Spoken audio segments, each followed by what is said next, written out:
എല്ലാവരും സുഖമായിട്ടിരിക്കുന്നു വിശ്വസിക്കുന്നു കേട്ടോ. ഇന്നും ഒരു യാത്രയാണ് കേട്ടോ. ഒരു പരീക്ഷ നടത്താനുള്ള യാത്ര. എനിക്കല്ല കേട്ടോ, ഇങ്ങേർക്കാണ്. സത്യം പറഞ്ഞാൽ ഈ ആവേശം കട്ടപ്പനയ്ക്ക് പോകാനല്ല കേട്ടോ. ഇന്ന് മഴയായിരിക്കും, വഴിയിൽ കോട കാരണം കൊണ്ടൊന്നും കാണാനേ പറ്റില്ല എന്ന് പിന്നിലിരുന്ന് പരാതി പറയുന്ന കേട്ടപ്പോഴേ തോന്നിയൊരു പുതിയുടെ പിന്നാലെ തുടങ്ങിയ യാത്രയാണ് കേട്ടോ. പോരുന്നോ എൻ്റെ കൂടെ എന്ന് ചോദിക്കുന്നതിന് മുമ്പേ ഞാൻ റെഡിയായി ചാടിക്കയറി. മുരുകന് മയിലാണ് വാഹനം, അയ്യപ്പനും പുലിയാണ് വാഹനം, എന്നാൽ ഞങ്ങൾക്ക് ഈ ജീപ്പാണ് കേട്ടോ വാഹനം. ഞങ്ങളുടെ മേജർ യാത്രകൾ നടക്കുന്നത് ഈ പേടകത്തിലാണ് കേട്ടോ. ഇനി നിങ്ങൾക്കും തുടർന്ന് ഈ വാഹനത്തിൽ യാത്ര കാണാം. ഇപ്പം എല്ലാവരും വിചാരിക്കും എന്താ ഈ കോട ഇത്ര കാണാനുള്ളതെന്ന്. എന്നാൽ ഞാനൊരു എറണാകുളംകാരിയാണ്. എനിക്ക് വന്നിട്ട് കുറച്ച് മാസമാവുന്നുള്ളൂ. അതുകൊണ്ട് ആദ്യത്തെ കുറച്ച് കൗതുകം കാണും അല്ലേ. പ്രതീക്ഷിച്ച ഇടങ്ങളിലൊന്നും തന്നെ കോട ആദ്യം കണ്ടില്ല കേട്ടോ. അപ്പം ചെറിയ നിരാശയൊക്കെ തോന്നിയിട്ടു.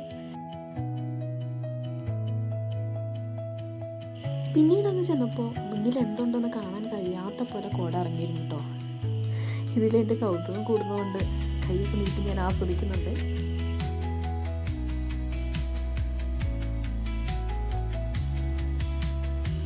നല്ല വെതറായതുകൊണ്ട് മഞ്ഞിൽ മൂടി നിൽക്കുന്ന മരങ്ങളും അന്തരീക്ഷവും ആകെ മൊത്തത്തിൽ നല്ല ഭംഗിയായിരുന്നു കേട്ടോ.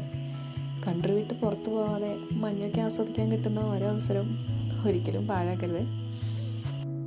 അതോടെ എൻ്റെ കൂടുമായ ഉദ്ദേശം നടന്നെങ്കിലും വന്ന കാര്യം കഴിഞ്ഞിട്ടില്ല കേട്ടോ. മഴ പയ്യെ ചാർന്നുണ്ടായിരുന്നു. വഴിയിൽ ചെറിയ ബ്ലോക്കൊക്കെ കിട്ടിയിരുന്നു. എല്ലാവരും അവരവരുടെ തിരക്കിലാണല്ലോ അല്ലേ. ആരെയും ശല്യം ചെയ്യാതെ ഞങ്ങളങ്ങ് പയ്യെ നീങ്ങി. ബ്ലോക്ക് കാരണം എത്താൻ വൈകുമെന്ന് സംശയിച്ചെങ്കിലും ഓൺ ടൈമിന് തന്നെ എത്തിയിട്ടോ. കിട്ടില്ല എന്ന് ഉറപ്പുണ്ടായിട്ടും തോറ്റു കൊടുക്കാൻ പറ്റില്ലെന്ന വാശിയോടെ ഏട്ടൻ എക്സാം എഴുതാൻ പോയിട്ടോ.